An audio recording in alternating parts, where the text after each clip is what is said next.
by JS Music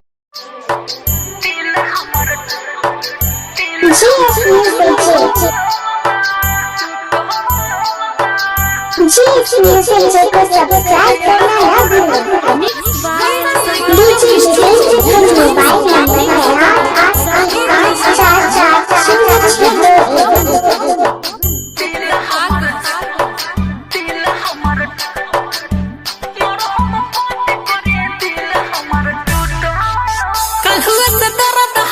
सीनों में उठल बा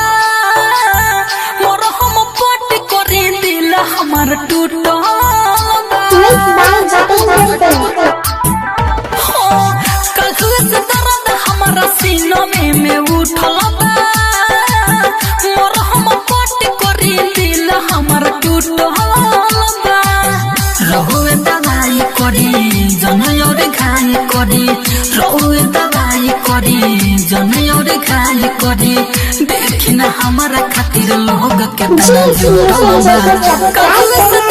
हमारा सीनों में उठल बा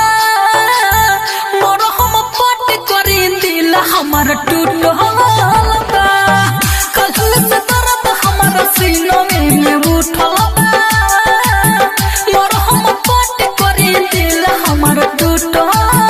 बा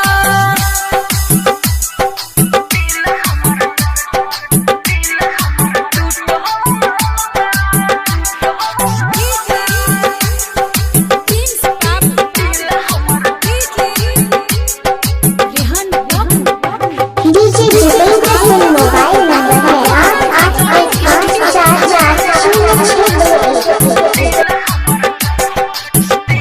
8888440621। JS Music भइल बानी पागल कहता हवे सारा लोग केहू नहीं के बुझत मोर प्यार के रोग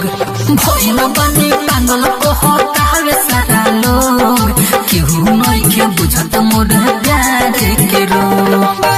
मिलो बतागा हो भइनिया भागा हो जहिया से साथ हमारा सोनम के छूटल बा कलहुए से दर्द हमारा सीनों में उठल बा मोर हम पट करी दिल हमर टूटल बा कलहुए से दर्द हमारा सीनों में उठल बा मोर हम पट करी दिल हमर टूटल बा JS Music को सब्सक्राइब करना ना भूलें। Music Bhojpuri mix by